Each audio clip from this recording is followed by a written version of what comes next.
Bismillahirrahmanirrahim. Assalamualaikum warahmatullahi wabarakatuh.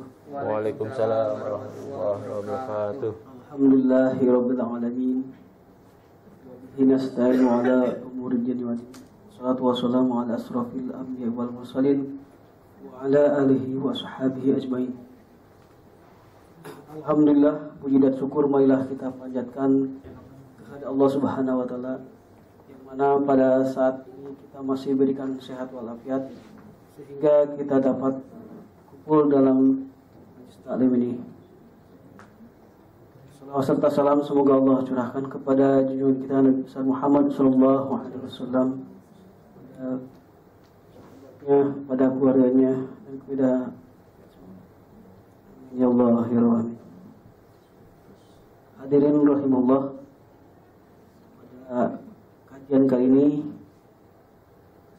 materinya adalah Ustadz Hidas dengan tema iman, cinta, dan pengorbanan. Sebelumnya kita buka dulu dengan awal dengan baca Bismillah. Bismillahirrahmanirrahim. Ustadz, silakan.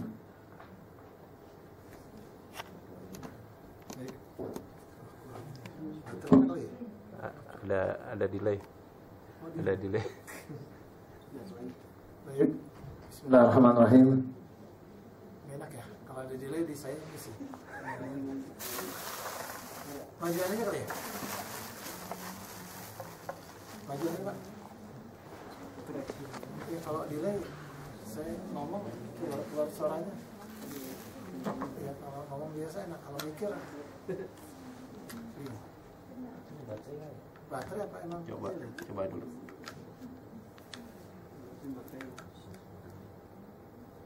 Atau loudspeakernya kali ya? Toaknya nih. Tes 1 2 3 tes 1. Tes.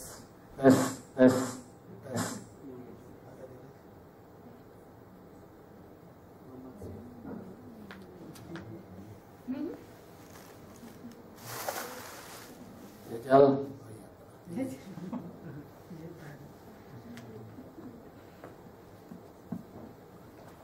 Tes. Udah cukup.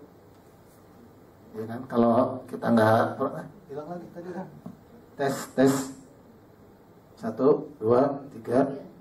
Lumayan. Ini kalau kita nggak protes, nggak dibenerin. Makanya kita protes aja dulu. Baik, hadirin sekalian, bismillahirrahmanirrahim. Assalamualaikum warahmatullahi wabarakatuh. Waalaikumsalam warahmatullahi wabarakatuh. Terima kasih, semoga dengan salam tadi kuping kita sejuk, hati kita berbunga, hidup kita jadi penuh makna, penuh nuansa, penuh cinta, penuh pahala, mulia, bahagia, dan ujungnya surga. Ini alhamdulillah. Tapi lama nggak ketemu, kayaknya iya makin lemas ini kayaknya pengajiannya. Semoga kondisi seperti ini pas kebetulan pas saya aja. Semoga. Jadi pas acara sebelumnya atau besok-besok ternyata emang rame gitu ya. Mendingan nggak datang karena malas ketemu saya daripada malas nggak datang karena mau ngaji. Itu berat. Dan nggak mendingan kalau rame datang karena ada penceramahnya yang dia seneng, tapi nggak datang ngaji kalau penceramahnya beda. Pokoknya lebih enak orang itu datang ngaji semangat karena mau nyari ilmu, bukan nyari penceramah. Nggak demen mau penceramah boleh, yang penting demen mengaji. Daripada seneng mau penceramah tapi nggak demen sama ngaji. Jadi datang ngajinya kalau penceramahnya itu doang. Kalau penceramahnya nggak ada, jadi nggak ngaji. Nah itu repot. Hadirin sekalian, alhamdulillah wa kafa, assalatu wassalamu ala nabiyil mustafa wa ala alihi wa sahbihi sidqi wal wafa.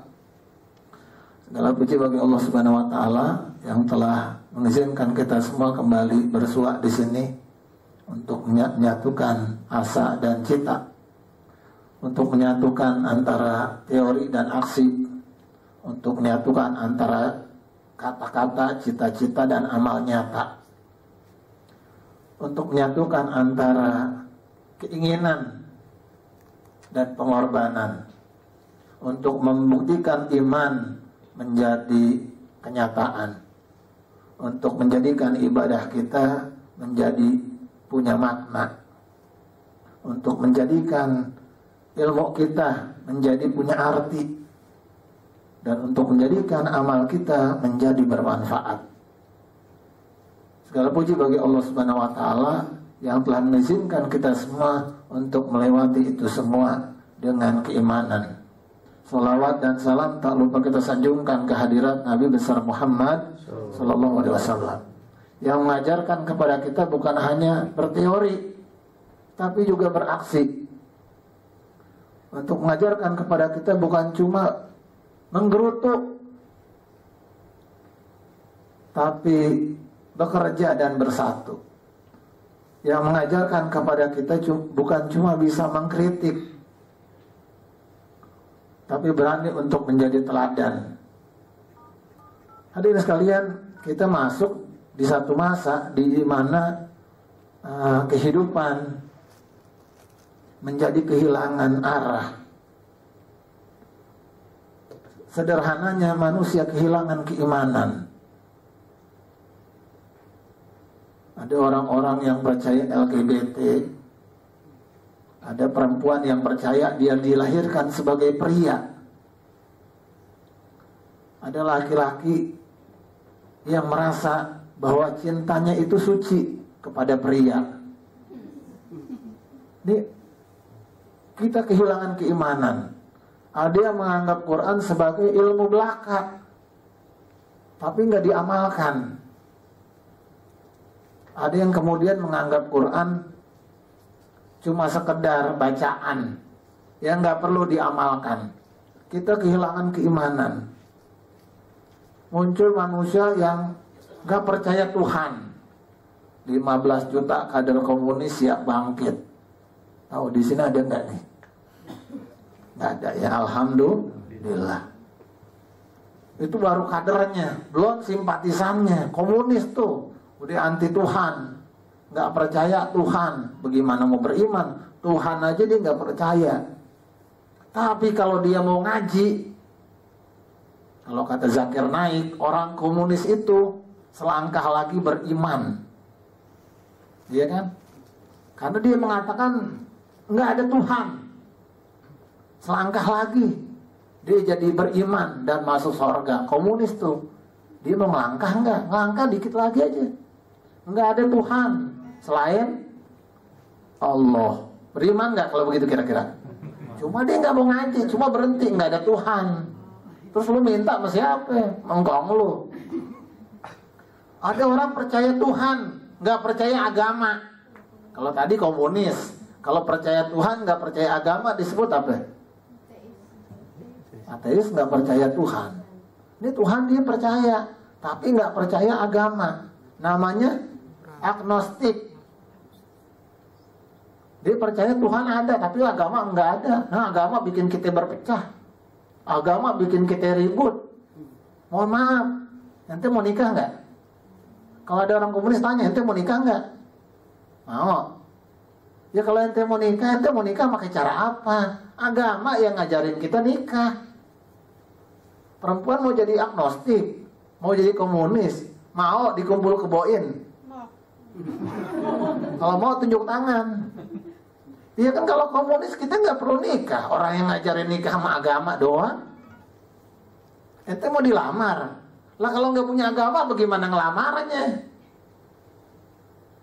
Emang orang kalau nggak punya Tuhan bisa ngelamar?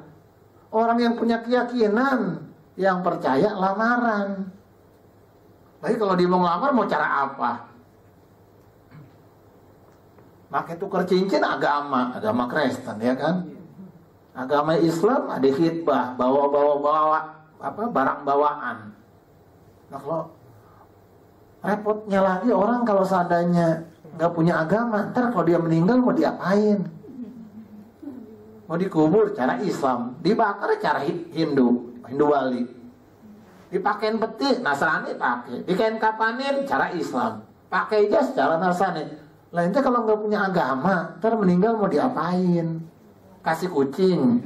Kalau kucingnya mau, kalau enggak bagaimana?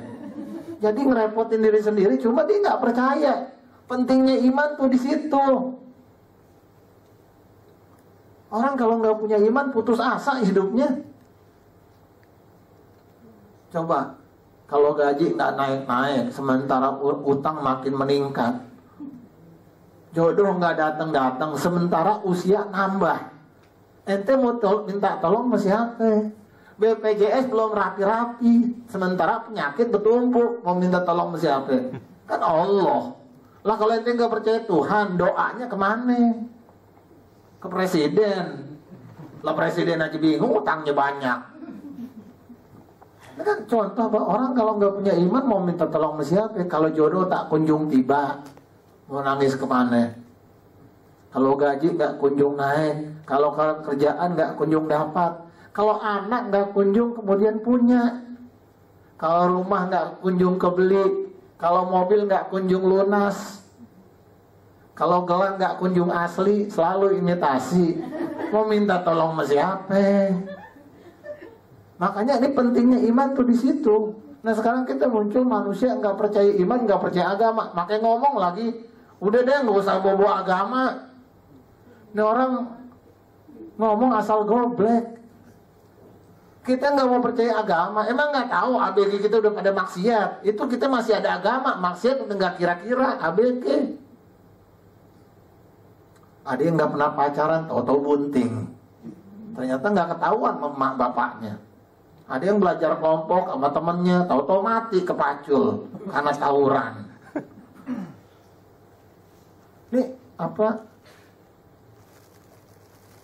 Bingung sekarang. Ada anaknya alhamdulillah kalem, nggak pernah tawuran. Anak laki nggak pernah tawuran, nggak pernah ngelihat yang jorok-jorok. Tahu-tahu izin minta operasi ganti kelamin. Masih kurang. Itu Kopassus dibunuh sama ABG. Kopassus, ABG dibegal tuh Kopassus. Kita nggak pakai agama. 2 orang Kopassus udah dibunuh sama ABG. Ini bangsa luar biasa. Kita ada agamanya koruptor luar biasa, gimana nggak punya agama? Itu ABG udah berani nabok gurunya. Orang tua udah berani gundulin guru. Ya kalau ada oknum guru salah silakan. Sekarang anak-anak pada liar. Guru mau didik nggak bisa. Kenapa? Karena dikit-dikit HAM. Tuh anak jadinya bangor. Karena nggak punya iman. Kalau punya iman dia tahu nggak ada berkah ilmu kecuali dengan memuliakan guru. Nih, udah nggak usah bawa agama. Wajar negara kita makin hancur karena agama nggak dipakai. Ketika kita iman hilang, di bangsa nggak berkah. Contohnya bangsa mana? Bangsa yang paling nggak berkah itu bangsa Yahudi. Kenapa? Imannya berantakan.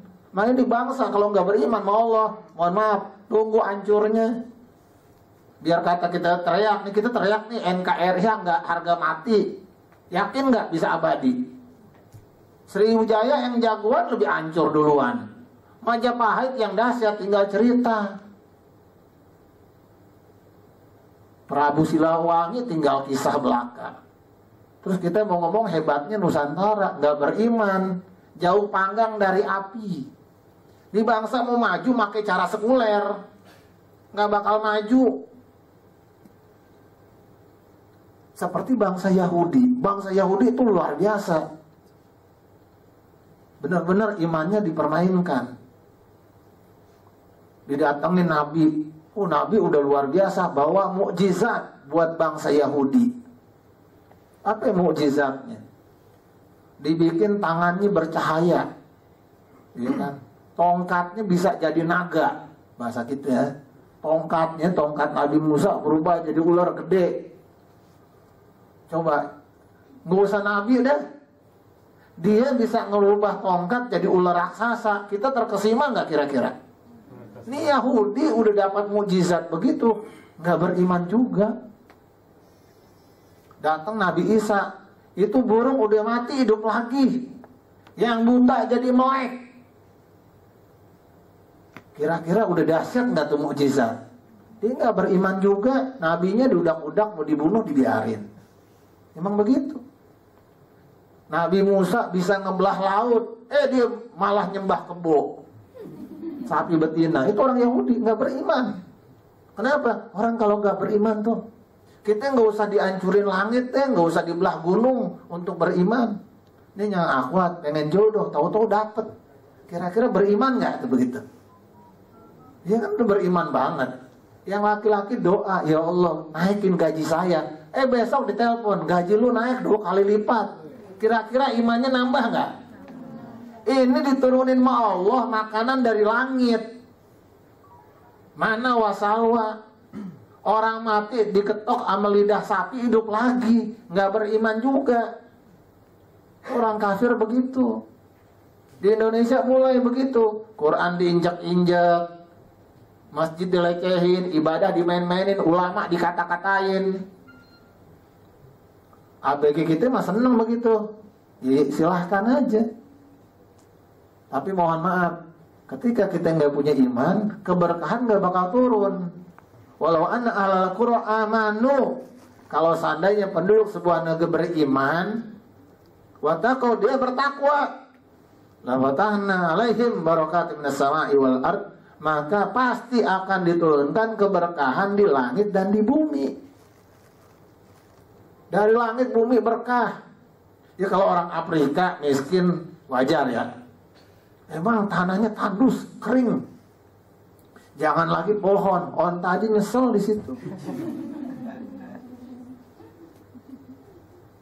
Panasnya luar biasa. Afrika nih, Afrika miskin masuk akal deh. Indonesia kan luar biasa kayaknya. Ini bangsa kita kaya dari lahir. Kita lahir aja udah kaya luar biasa. Tapi ketika nggak beriman, dia nggak berkah. Ya kan? Mohon maaf. Singkong impor, jagung impor, sampai tenaga kerja impor, garam aja impor. Besok-besok kita napas impor nih. Semuanya impor, padahal kita petani. Ya kan? Sampai ada istilahnya. Kita dapat emas di Olimpiade cuma 2 keping aja, girang luar biasa. Emas. Emas kita gede di Freeport, dibawa ke luar negeri. Kita santai-santai aja. Ya Allah bahagia. Nih kalau nggak berkah begitu.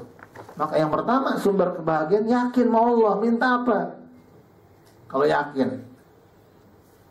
Orang Nasrani minta mujizat nabinya, nggak bisa. Mujizatnya udah selesai. Benar nggak? Orang mau ngeliat orang mati dihidupin lagi, bisa nggak? Nggak bisa. Mukjizat tongkatnya Nabi Musa kita cari, bisa ngebelah laut. Ada nggak kira-kira? Jadi dengan tongkatnya Nabi Musa kita hilangkan kemacetan di Jakarta. Bisa nggak kira-kira begitu? Nggak bisa. Burung deh, ya kan, dibacain hidup lagi, masih bisa nggak? Nggak ada. Orang buta dilihatin sembuh. Ada nggak mukjizat begitu? Nggak ada. Tapi orang Islam, ini orang beriman, kelewatan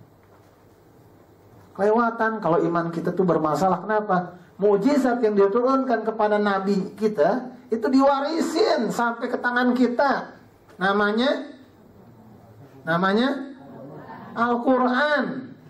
Ini kita punya Quran, mukjizat yang diwarisin. Ente dapat dari engkong ente cincin bacan, ya. Peninggalan Prabu Siliwangi, kira-kira merasa bangga nggak? Merasa hebat nggak kira-kira? Ini Quran yang langsung kalamullah, lewat Nabi langsung dibaca sampai ke kita. Kebetulan riwayat ke kita qiraatul Hafiz ya. Kalau qiraah yang lain mungkin tahu, tapi nggak pernah dengar kali ya. Yang baca surat Ad-Duha, Wad-Duha. Ya, E-nya bukan lempeng ya, E-nya agak Melayu. Ya. Ya. Wadduha. Tapi jaknya tetap walaili idza saja. Ma wadda'aka rabbuka wa ma qala. Kita kalau baca begitu di masjid maghrib heboh kali. Ustadznya orang Melayu. Masih mending kalau yang ujungnya i. Pernah dengar ya? Wadduhi walaili idza saja ma wadda'aka rabbuka wa ma qali. Yang ayat selanjutnya yang anak saya ngangkat. Walal akhiratu khairul laka minal uli. Uli. Itu qiraahnya begitu. Kita emang gak jago gitu, tapi orang yang tapi itu langsung dari Nabi. Bayangin tuh sampai ke kita. Tapi ketika kita beriman, maka Quran menjadi senjata yang gak mampu kita amalkan. Hadirin sekalian, bagaimana keimanan luar biasa. Ini contoh Quran. Ya. Ja'far ketika dia diusir dari Mekah, dia lari ke tempatnya Raja Najasyi. Saat itu kemudian dia dikejar terlalu kurang pas ya. Mungkin bahasa yang lebih ilmiah. Jadi dia diudak-udak sama Amr bin As. Dulu masih kafir. Lalu dituduh dah. Ya kan, sebelum dituduh dia udah sekomplotan dengan anak buah Raja Najasyi. Ntar kalau ente ngomong ente yain aja, ya enggak. Ntar saya bagi dah, ya enggak, gampang itu dah. Yang penting ente iyain aja. Jadi langsung dibitnah, ya raja nih hati-hati nih, ini teroris nih. Ja'far tuh nih teroris, ini ajaran nggak bener nih, ini budaya Arab. Wah dikata-katain. Ja'far menjawab dengan keyakinan. Orang kalau beriman begitu. Orang kalau beriman otaknya terbuka, menerima kebenaran, nggak sok pinter. Ini banyak orang sekuler sok pinter, ya kan? Nih Ja'far ngomong, wahai raja, dulu kami nyembah patung, tuh patung kami sembah. Terus datang kepada kami seorang nabi yang membuat kami untuk gak menyembah patung dan meminta pada benda-benda mati. Kalau bahasa kita pakai otak lo, kira-kira itu yang diajarin bener gak kira-kira? Datang Nabi mengajarkan kepada kami supaya gak minta ke batu, gak berobat ke batu, percaya sama batu. Kira-kira tuh Nabi mencerdaskan gak kira-kira? Mencerdaskan. Kok ente gak percaya? Dulu kami suka berzina, mainin perempuan, kumpul kebo, mesapi, kuda, segala macam. Datang kepada kami seorang nabi yang memuliakan wanita, menghormati perempuan, menghormati ibu kami. Kira-kira tuh nabi ajarannya benar apa enggak? Lah kalau kita pakai otak, kenapa kita mendukung LGBT? Bagaimana sih? Inilah sekuler, nggak punya otak. Dulu kami saling berpecah belah, menghina orang yang lain, meremehkan budak, kami injak manusia, kami rendahkan orang lain. Datang kepada kami seorang nabi untuk memuliakan manusia, bahwa semua manusia tak sama, menghormati orang lain. Ini kira-kira nabi benar atau salah? Lah ngapa orang sekuler makai ngehina? Ngakunya orang nggak usah saling menghina, tapi dia bilang sorban budaya Arab, jenggot budaya Arab. Orang pakai cadar dibilang teroris, tapi orang telanjang boleh. Orang pakai baju keteknya dibuka-buka, mana gondrong lagi tuh ketek, dia bolehin. Tapi orang kalau pakai jilbab dikatain. Lah berarti ente ngakunya egaliter. Buktinya menghina. Di Prancis orang di pantai berjemur dengan memakai pakaian burkindi. Bukan bubur pagi-pagi itu bukan. Burkini itu pakaian renang yang buat muslimah Eropa, ketutup semua. Dikepung sama polisi. Disuruh, Anda nyimpen apa di dalam? Jangan-jangan nyimpen pisau. Disuruh buka. Mana yang ngomongnya? Terus yang masyarakat teriak-teriak. Pergi sana, jadi negeri ini. Gak ada tempat ente di sini. Dasar teroris. Ngakunya orang saling menghormati. Tapi buktinya menghina. Islam enggak. Islam kalau agamanya menghormati. Bahkan mohon maaf. Bahkan kalau perlu budaya orang kita anggap budaya kita. Selama masih budaya ya. Contoh. Di sini ada yang pakai baju koko. Ya kan? Kerahnya kerah koko. Ini baju koko kerahnya kerah apa nih? Kerah Shanghai. Shanghai di Arab atau di Cina? Cina. Tuh, orang Islam mah mau pakaian apa juga hormatin. Selama dia sopan, nutup aurat. Benar nggak? Baju koko. Koko bahasa mana? Cina. Ada nggak bahasa Arab koko? Ada. Pakai koko. Nih, baju koko artinya baju kakak. Maksudnya itu bajunya orang Cina. Itu bajunya model orang Cina, begitu kerahnya. Makanya kerah begini kayak bajunya Wong Pei-hung buat dia berantem. Iya kan? Tuh, umat Islam mah budaya mah nggak apa-apa, asal jangan songong. Jadi kalaupun gubernur kita orang Cina, kita mah nggak masalah. Cuma kalau dia belagu, kalau dia ngomong jorok, kalau dia kasar mau umat, mohon maaf. Mendingan jadi gubernur di Tiongkok aja, jangan di sini. Kita pengen gubernur yang sopan, yang punya akhlak. Ini nggak ada kaitan sama pilkada, nggak ada. Nggak ada. Kita lagi bicara soal umat Islam yang egaliter, nggak dibilang. Contoh nih, bulan Ramadan umat Islam disalahin gara-gara kasus Busaini. Sekarang saya tanya, di umat Islam bulan Ramadan di Jakarta ente lagi nggak puasa, aneh berdua mau moderator bawa kayu, yang pada nggak puasa aneh gebukin, aneh tutup warungnya. Kira-kira salah apa benar? Salah. Ditegor, dikatain wajar nggak? Kenapa? Karena melanggar hukum. Kalau nggak melanggar hukum boleh. Buktinya yaitu Satpol PP gebuk-gebukin warung orang gara-gara warungnya di pinggir jalan. Kenapa? Karena melanggar hukum, nggak boleh berjualan di pinggir jalan. Ya pedagang punya alasan. Ya kalau di tengah apa ketabrak. Ini sih di pinggir. Ya tetap melanggar hukum, maksudnya agak ke dalam begitu. Umat Islam salah kalau dengan cara melanggar hukum. Makanya FPI mengurangi cara-cara yang begitu, ya kan? Berarti harus ngikutin hukum, harus ngikutin peraturan. Sepakat nggak? Ya udah, karena harus ngikutin peraturan, di Banten dibikin perda bahwa yang jualan siang-siang itu melanggar karena dilarang perda. Umat Islam juga disalahin. Mau ente apa jadinya? Mau berantem? Ngomong.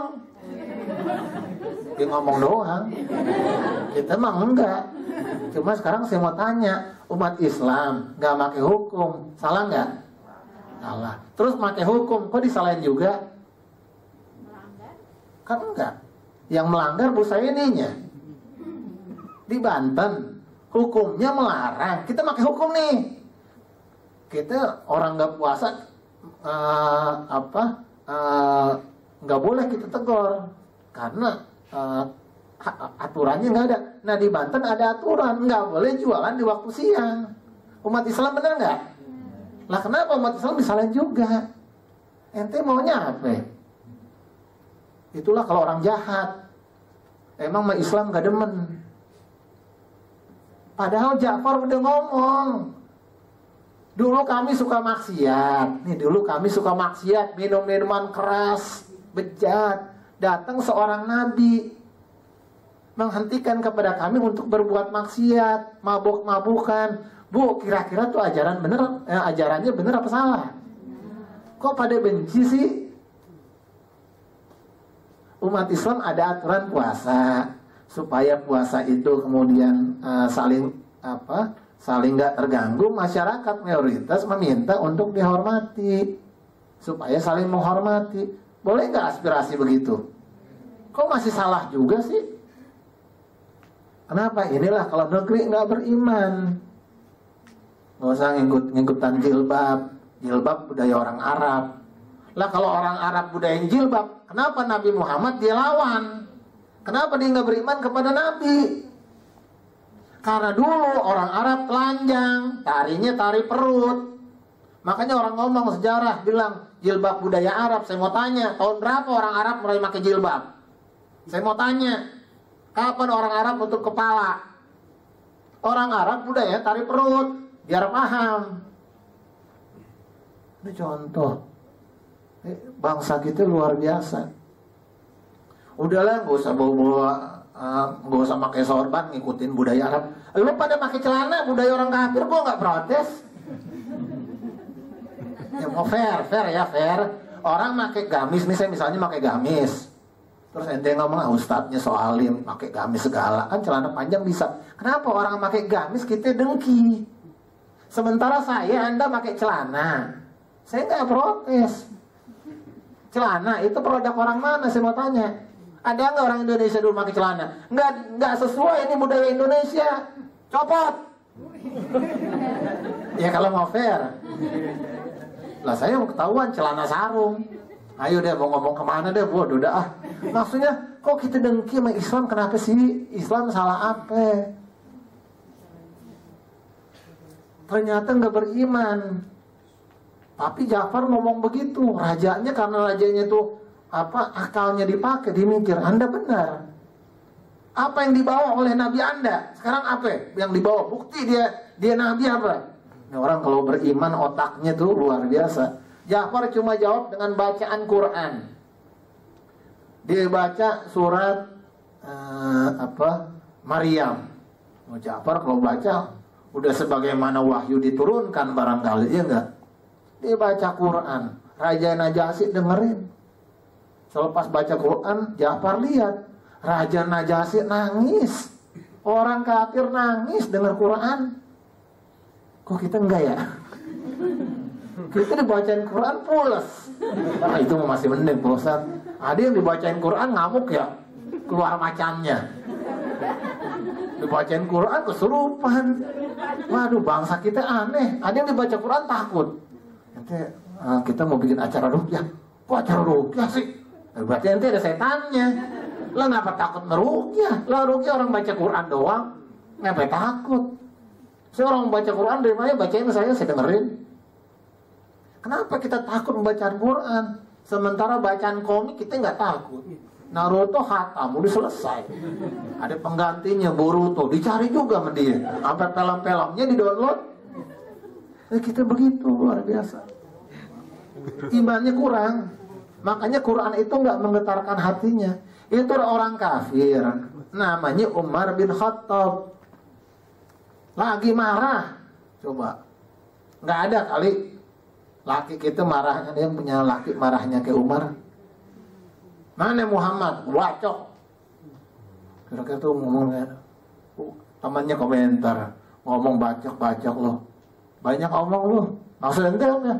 Itu adik ente Fatimah. Itu ngaji sama Muhammad. Tuh di rumahnya Arkom.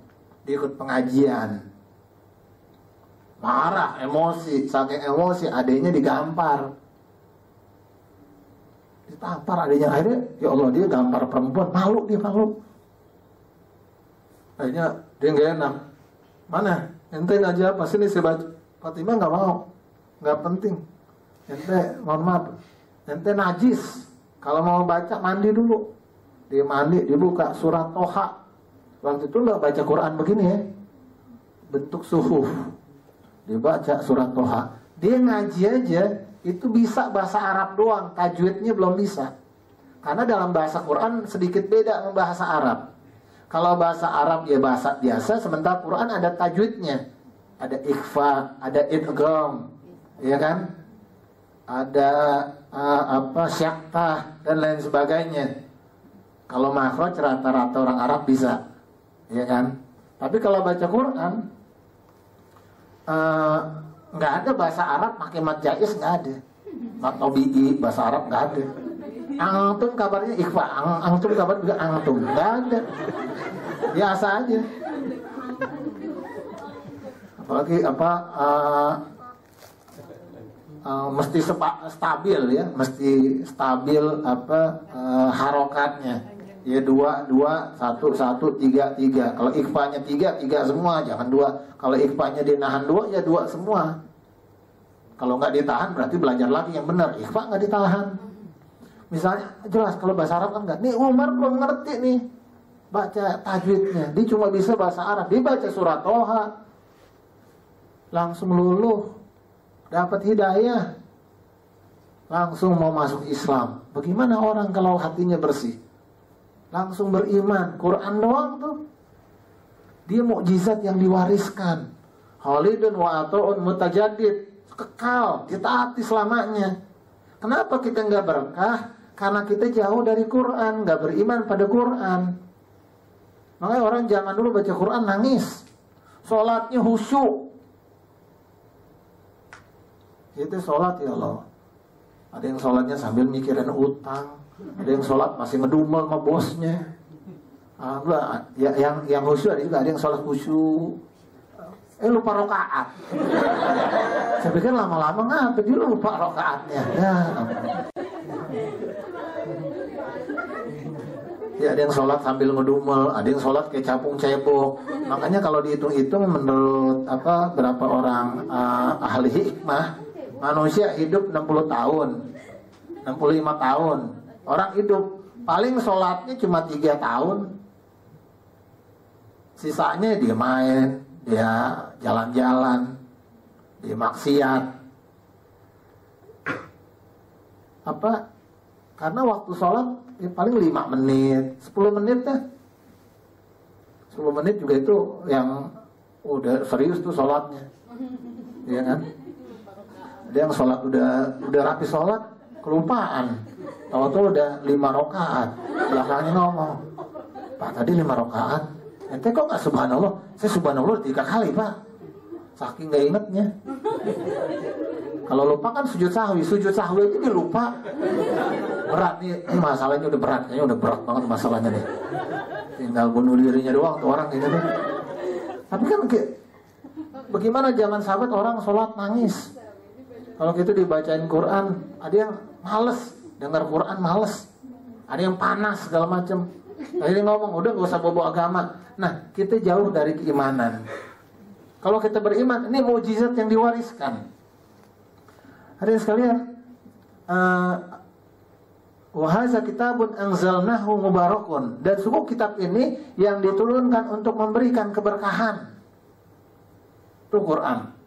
Itu baru bab keimanan tentang Quran doang tuh.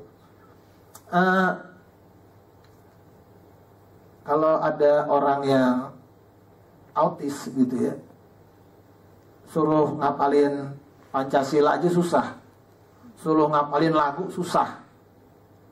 Ini orang Down syndrome, keterbelakangan mental, suruh baca Quran hafal 30 juz hafal.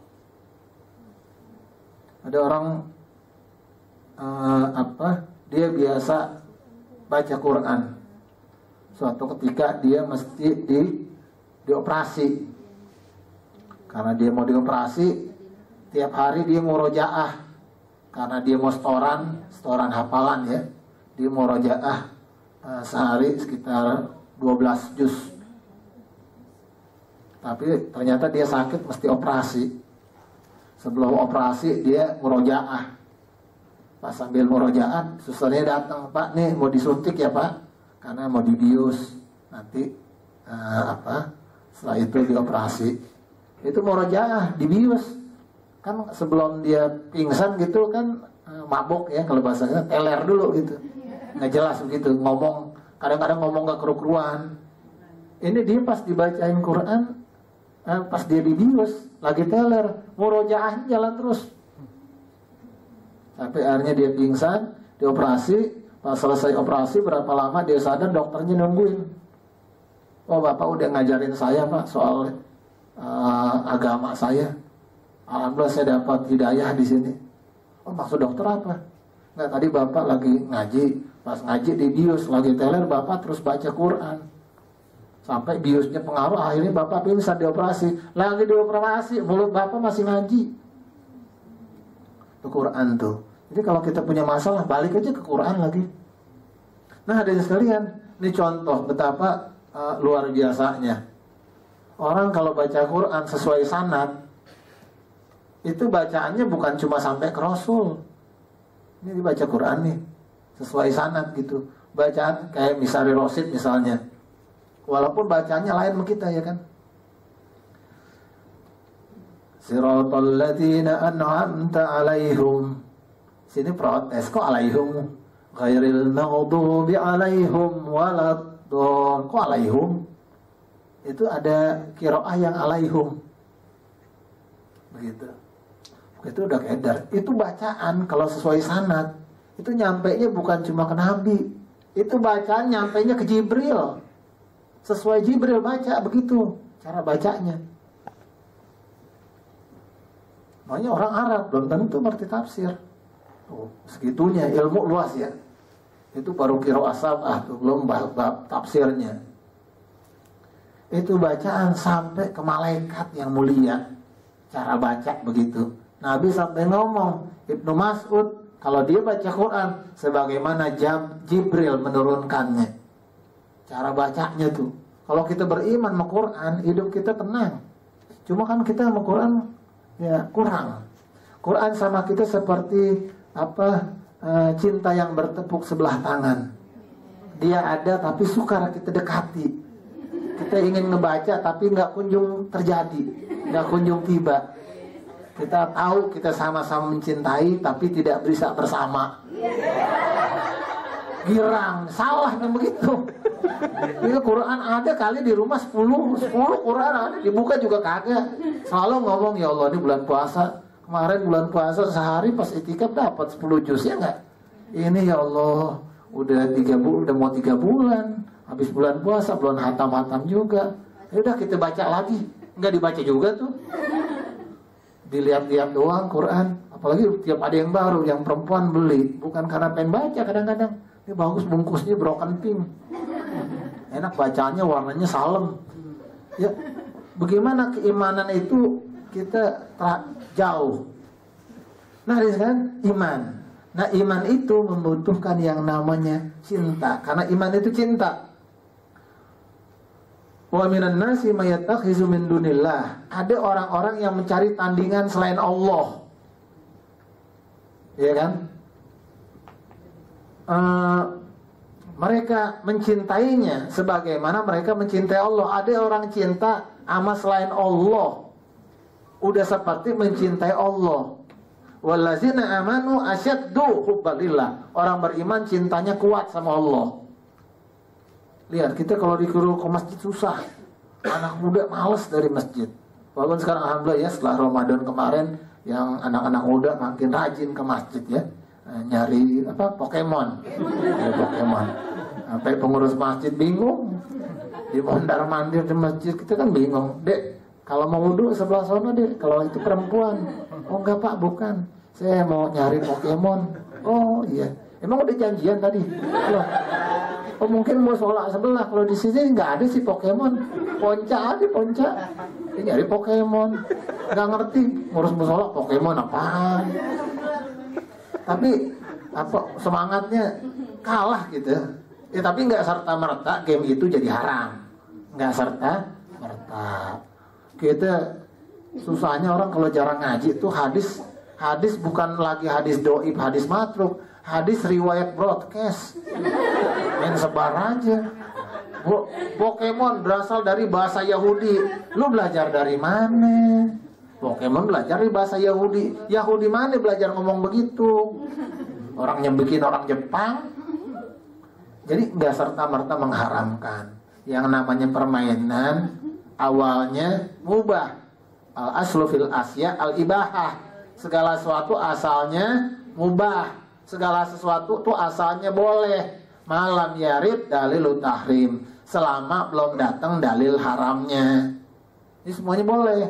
Wah kalau berlebihan Pak, kalau berlebihan lebih parah Facebook. Gara-gara Facebook anak SMP ngelihat yang jorok-jorok karena di tag lewat spam, iya kan? Kita nggak mau lihat ada foto jorok segala macam, orang nggak tahu ada. Itu lebih parah Facebook. Kalau ngomong kalau berlebihan mah, ada orang main game meninggal dunia. Mahasiswa di Indonesia main game, datang ini baru terjadi. Anaknya seorang dokternya sebetulnya aktivis keagamaan, orang baik. Kaget juga kita dengarnya. Dia main di warnet meninggal, dibangunin sama di warnet dibangunin 24 jam, ternyata udah meninggal. Polisi langsung periksa, tanya-tanya. Polisi aja nggak percaya, diperiksa sampai kabel-kabelnya, jangan kesetrum nih anaknya.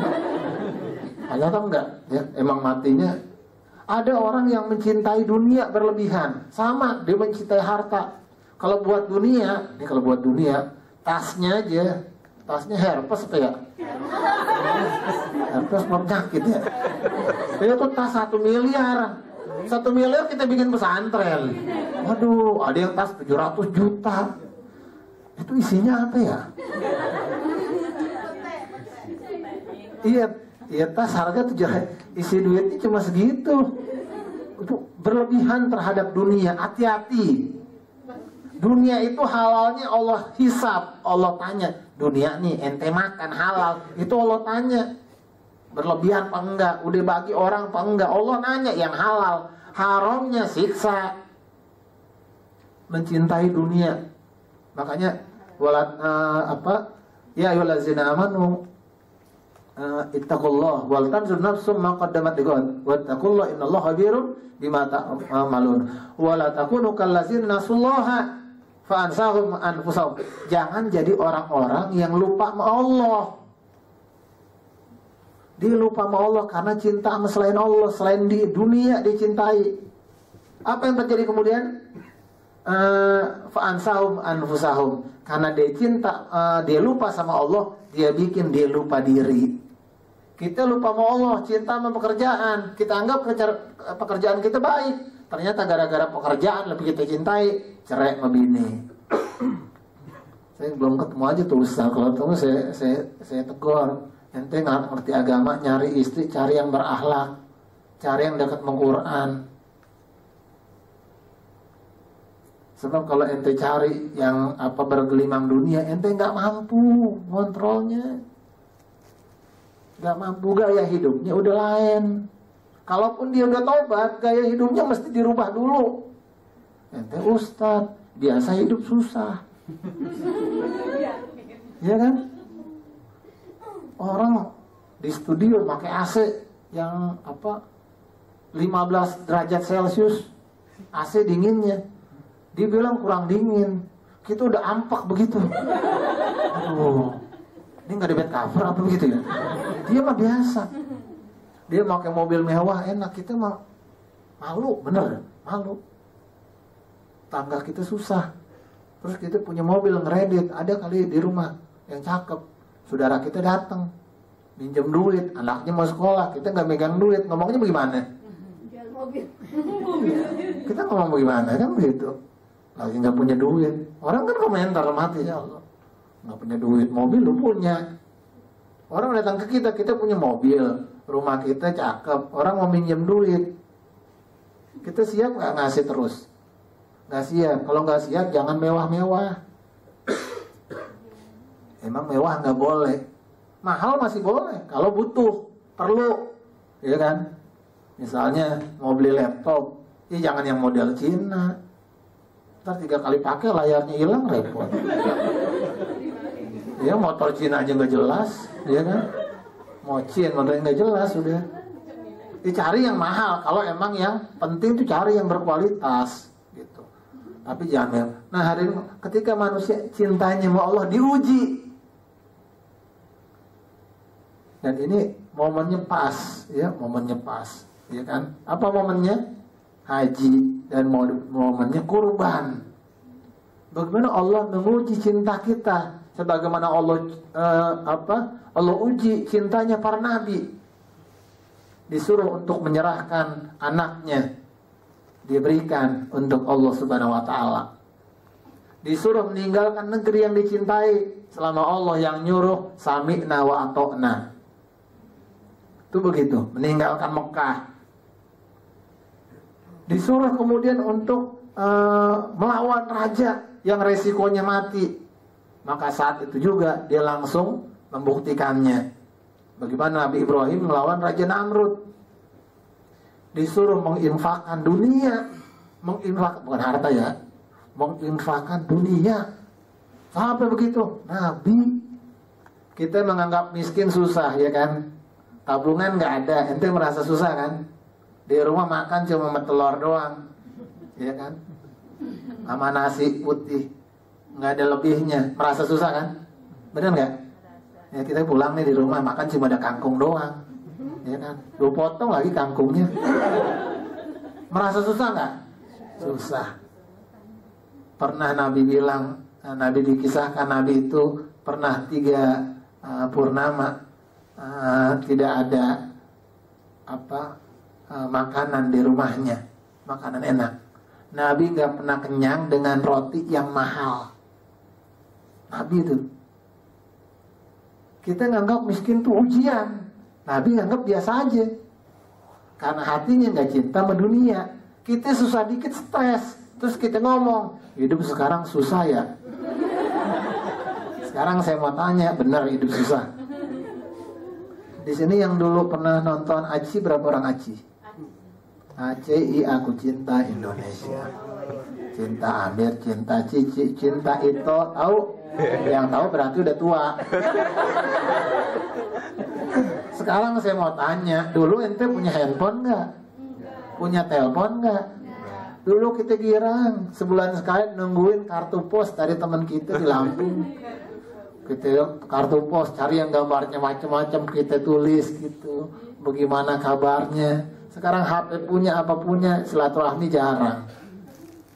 Dulu kita nggak punya TV. Kadang nonton TV ya di tetangga, di kelurahan. Kelurahan nggak punya TV juga. Itu juga channelnya cuma 1, TVRI.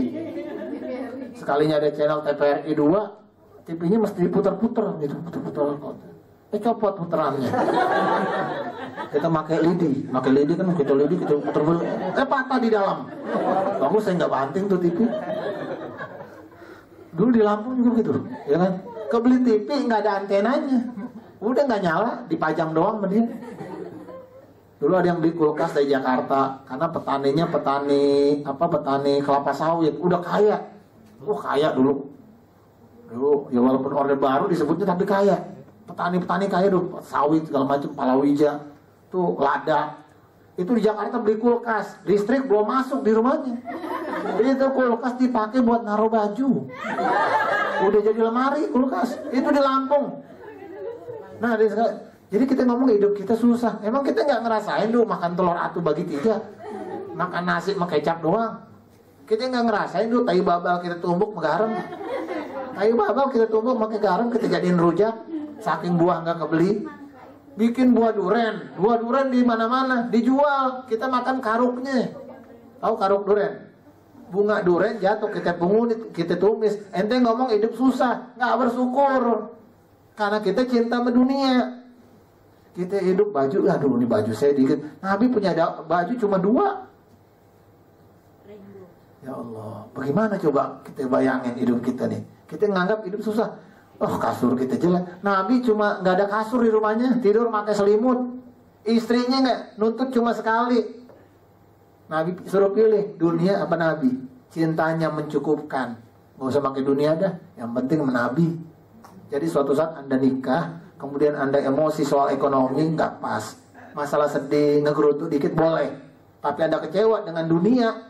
Sementara pernikahan suami Anda, istri Anda sangat sayang sama Anda masih protes, Anda nggak bersyukur.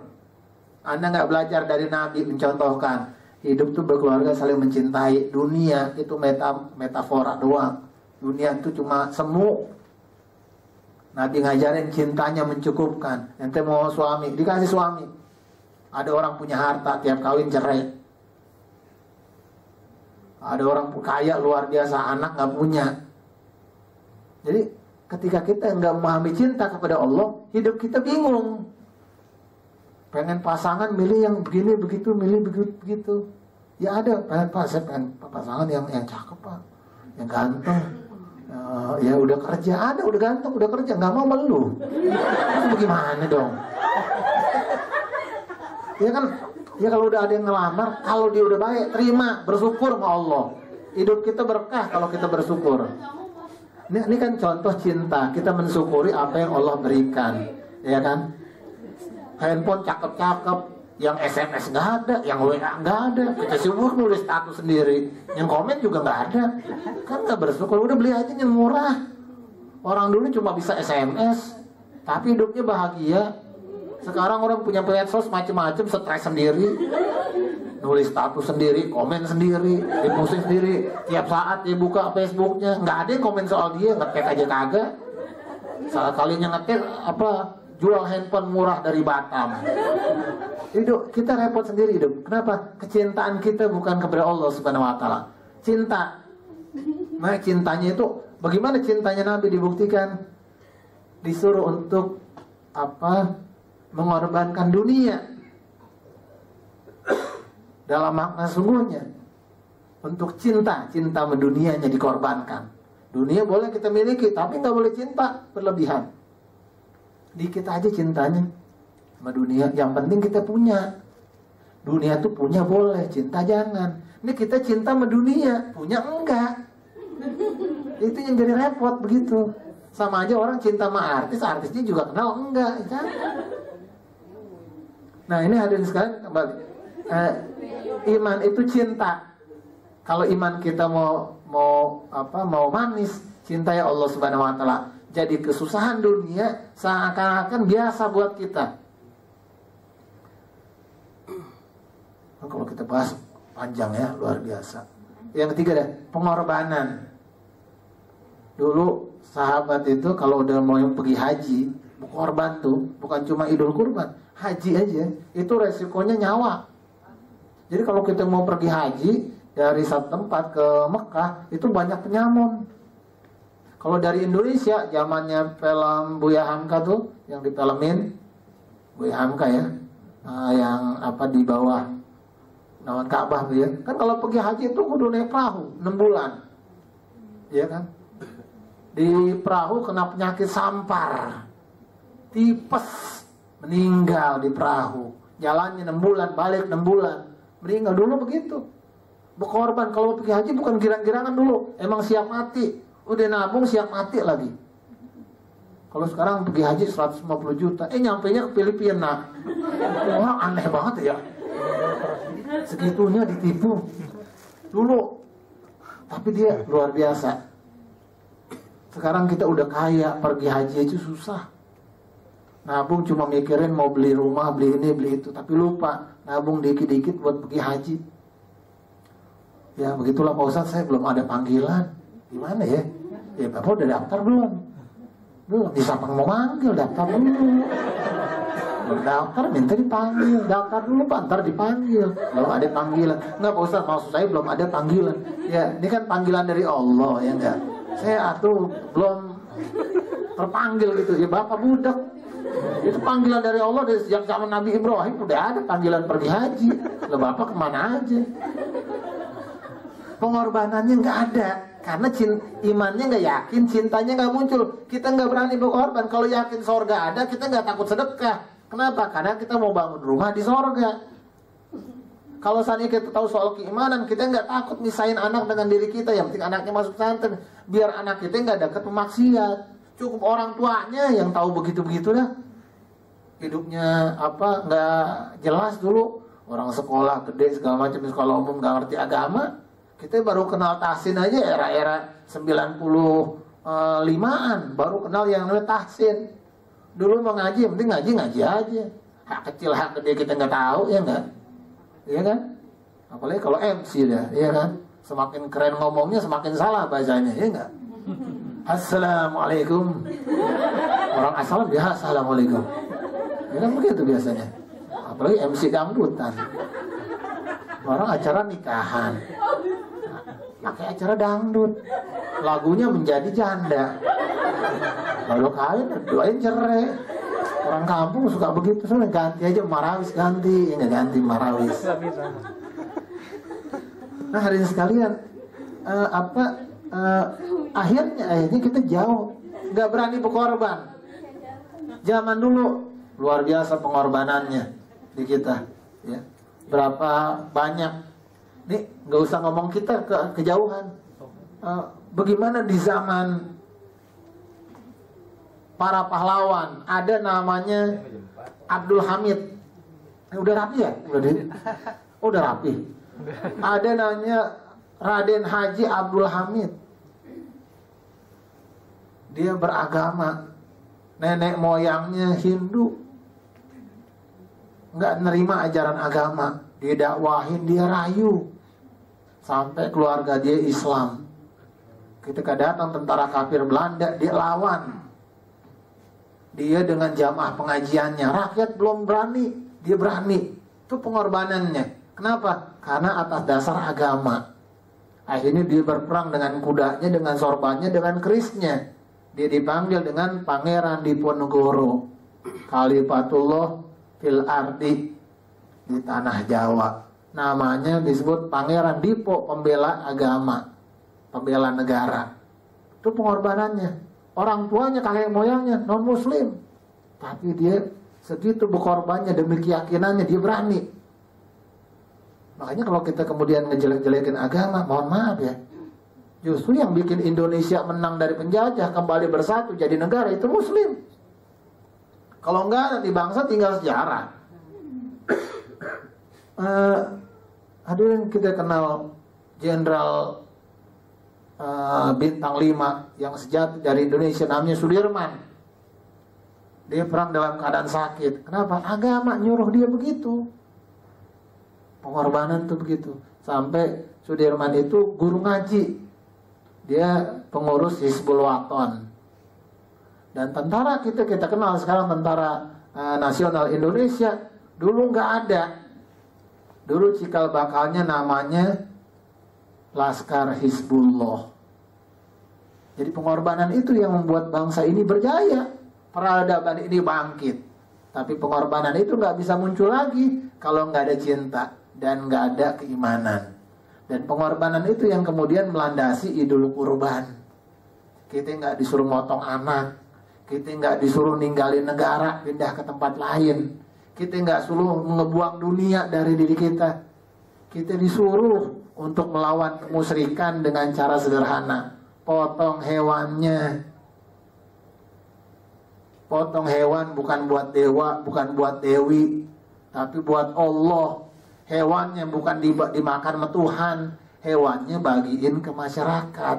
Karena menyembah Allah bukan ngasih domba ke Allah, bukan ngasih daging ke Allah, bukan ngasih menyan ke Allah. Menyembah Allah dengan berbagi cinta pada sesama.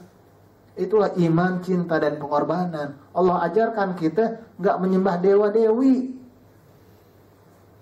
Allah ajarkan kita untuk berbagi pada sesama lewat cinta dan pengorbanan dengan dasar keimanan. Jadi kan itu yang saya sampaikan.